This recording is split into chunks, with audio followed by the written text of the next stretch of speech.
creek. Walk 'em up and down in the summer heat. Same old boy changing like the seasons. Country kid turning to a town right heathen. Country kid turning to a town right heathen. Hey everybody, Old Man Van here, back in the Old Man Van Cave, the Old Man Van Castle. It is the day before Thanksgiving 2024 here in the United States. So I decided, why not do a comparison long-term review between the two titans of the stability daily trainer market, and those two are the Gel-Kayano 31 from Asics and the Glycerin GTS 21 from Brooks. So first of all, let's give you the tale of the tape. Both of these shoes are right around the same price, $165 US for the Gel-Kayano 31 and $160 US for the Glycerin GTS 21. Both shoes are max stack height, max cushion daily stability trainers. The Gel-Kayano 31 comes in at 10.7 ounces in a men's size 9, and that's exactly the same weight as the Glycerin GTS 21.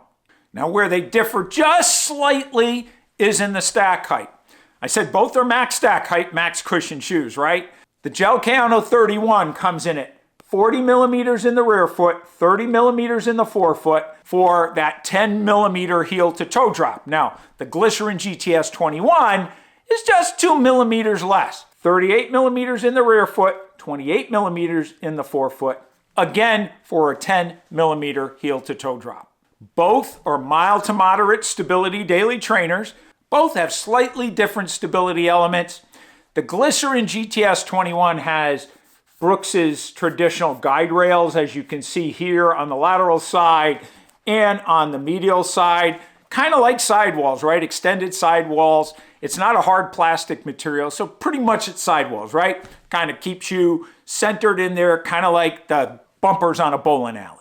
With the Gel-Kayano 31, you also have pretty high sidewalls, both on the medial side and the lateral side. So somewhat similar, right? Your foot stays cupped in there. You've got the 4D guidance system, so that material in the middle of the midsole is a little bit kind of softer and bouncier, so it keeps your foot centered. You've got kind of this like line down the center here that also keeps you centered.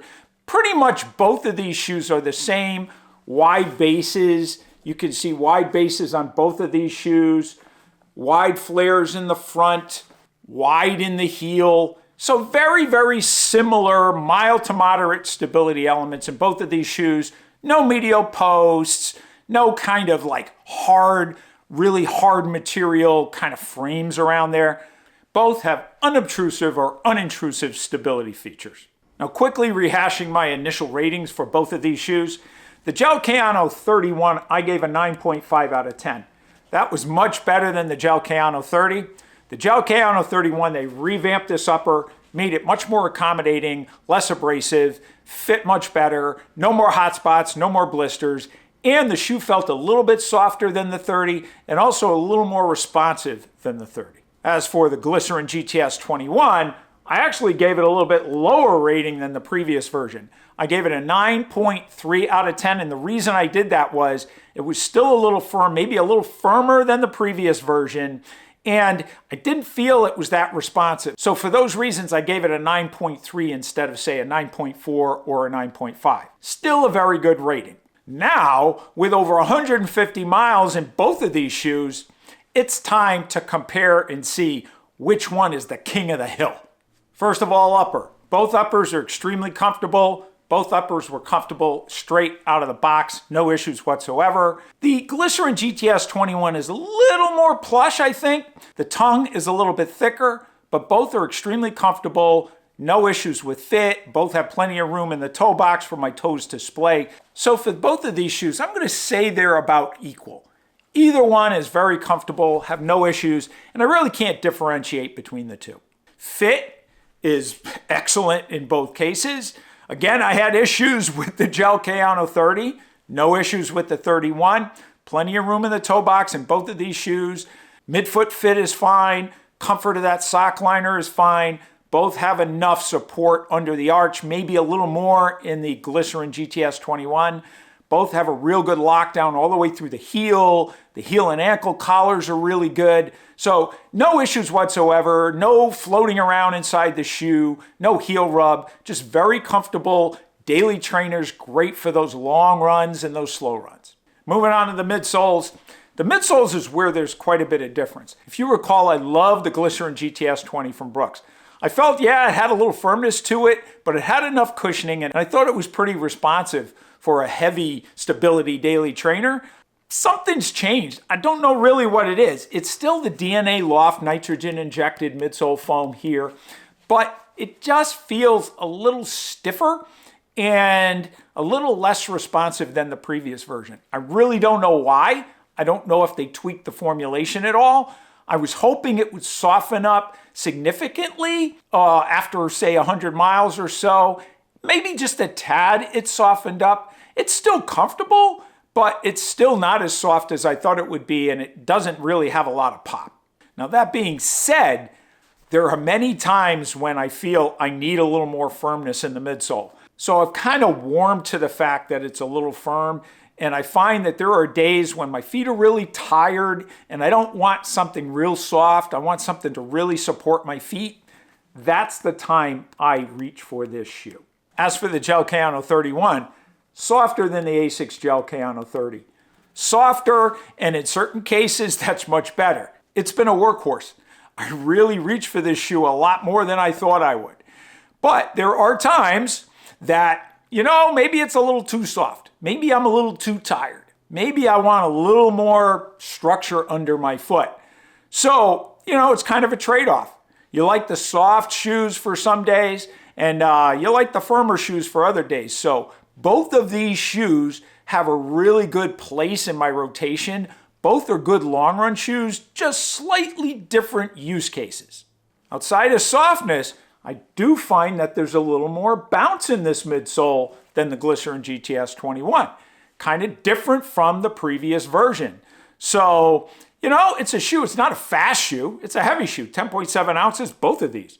Neither of them are fast shoes, but the Gel-Kayano 31 feels a little bit faster, a little bit more bouncy than the Glycerin GTS 21. Stability-wise, they're both plenty stable for mild to moderate pronators. No issues whatsoever. Now, where it gets a little interesting is, just like I said with the softness of that midsole, is the amount of structure, right? Now, with the extra softness in the midsole, sometimes a softer midsole can feel a little less stable. But, I didn't find that in the Gel-Kayano 31 it was unstable at all. But there were times I felt I needed a little more structure, and that's what the Glycerin GTS 21 gives me. It's kind of interesting, right? They're both plenty stable. They're both stability shoes. No issues whatsoever. It's just when I want a firmer midsole, I reach for the Glycerin GTS 21. It feels like it's giving me a little more support and control. With the Gel-Kayano 31, when my feet need a little softer, they've been pounding a lot, I reach for that shoe. It gives me plenty of stability, but it just kind of depends on the day. So it's really hard to say one's more stable than the other. It all depends on what I need for my feet that day. Now going to that outsole. So outsole, this one is, they're pretty equal. There's only 10 miles difference between both of these shoes. But the Glycerin GTS 21 has 10 more miles than the Gel-Kayano 31. Both are wearing well. You see here on the Gel-Kayano 31, you see how much outsole I have where I typically wear right there. You can see the wear here. It's still got plenty above the midsole itself. However, it's a little bit thinner than the same location on the Glycerin GTS 20. Now, I think part of that is just this outsole material. It's slightly softer on the Gel-Kayano 31 than it is on the Glycerin GTS 21. Both are wearing extremely well. Both will get over 200 miles before I'll even have to think about using shoe glue on it. So I'm very impressed with the durability of both of these outsoles. In the forefoot, there's no noticeable wear. Actually, there is a little bit more wear in the Glycerin GTS 20 up here in the front, as you can see. than there is in the Gel-Kayano 31. So in the heel, a little bit more wear in the Gel-Kayano 31. In the forefoot, significantly more wear in the Glycerin GTS 21. Performance-wise, both of these shoes are stability daily trainers. They're long-run shoes. They are not performance shoes. They are not the most versatile shoes in your rotation. I would say that, if you value firmness and that helps with your performance, the Glycerin GTS 21 will fit the bill, maybe more so than the Gel-Kayano 31.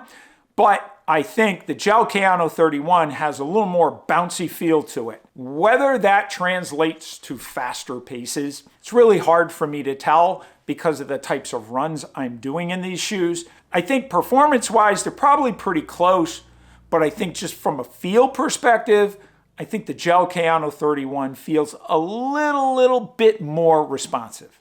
Comfort-wise, as I said, both are extremely comfortable shoes. Right out of the box, both of these, I could wear them with no issues whatsoever. So both of them are equal as far as I'm concerned. Which brings me to value. Both are extremely valuable. One of the big things, right, is how well the midsoles and the outsoles hold up. In both of these shoes, the outsoles have held up very well. I think the Gel-Kayano 31, as I just showed you, is wearing a little bit better than the Glycerin GTS 21. But both, are going to be upwards of 200 miles before I have to really start being concerned about the outsoles. But I think because of that additional durability in that outsole on the Gel-Kayano 31, I give it a little bit of a step up from the Glycerin GTS 21. So there you have it. Two workhorses in my rotation, right? These shoes, both of them, I'm putting similar amounts of miles on them. I do feel like I'm reaching lately for the Gel-Kayano 31 a little bit more than the Glycerin GTS 21, but both of these shoes have been excellent options for my long runs. Also for short runs, slow runs, days where I'm doing recovery runs, these are the types of shoes that I reach for. Both are excellent mild to moderate stability options, and you can't do much better than either of these two shoes. But where does that leave us? This is a competition, right? This is a cage match between two of the titans. Well, I'm going to give you something that's a surprise. Historically, I was a Brooks fanboy. I was a Glycerin GTS fanboy. I used to wear the Adrenaline GTS series. I just love Brooks. The fit, everything about them really worked well for me. And man, I have a love-hate relationship with Asics stability training shoes, right? But I'm going to tell you, this match was a lot closer than I expected. I'm very surprised to announce that in the cage match between the Glycerin GTS 21 and the Asics Gel-Kayano 31, the clear winner is the Asics Gel-Kayano 31. Never thought I'd say that. Never thought I'd be saying the Gel-Kayano was a better shoe than the Glycerin GTS. But at least this model go round, the Gel-Kayano 31 has come out the clear victor. It's just as stable as the Glycerin GTS 21. It's around the same price, it's the same weight, it's got a little more stack height, a little softer midsole, a little bouncier midsole, and a more durable outsole. All those reasons make this a better value, a better shoe than the Glycerin GTS 21. And finally, are my ratings going to change? The answer is no.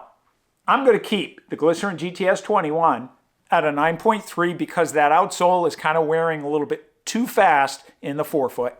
And the Gel-Kayano 31 is going to stay at a 9.5. For a shoe that isn't the most versatile shoe out there, but is a workhorse, a long distance, long run workhorse. It's got plenty of cushioning, it's plenty stable enough, has a little bit of bounce, is great for easy days, recovery runs and long runs. This shoe is an excellent option, and I really do recommend it. Thank you, Asics, for listening to the feedback from your customers about that upper, tweaking it, doing just the right amount of changes to make this a much better shoe than the Gel-Kayano 30. So there you have my cage match between the Asics Gel-Kayano 31 and the Brooks Glycerin GTS 21. Both of my long-term reviews, boiled into one match here. And I'm really happy with both of these shoes. I hope you liked this video. If you did, please hit the thumbs up button. If you haven't subscribed already, please hit the subscribe button and that notification bell so you'll get notified when more videos are posted. As always, comments. Any and all comments really do help my channel. And again, as always, if you have friends, running pals, acquaintances, family members that you feel might like the Old Man Van Running channel, please let them know. So thanks again for watching, and remember, lace up those shoes and let's get out on the roads. Railroad tracks run along the creek, walk 'em up and down in the summer heat. Same old boy changing like the seasons, country kid turning to a town right heathen. Country kid turning to a town right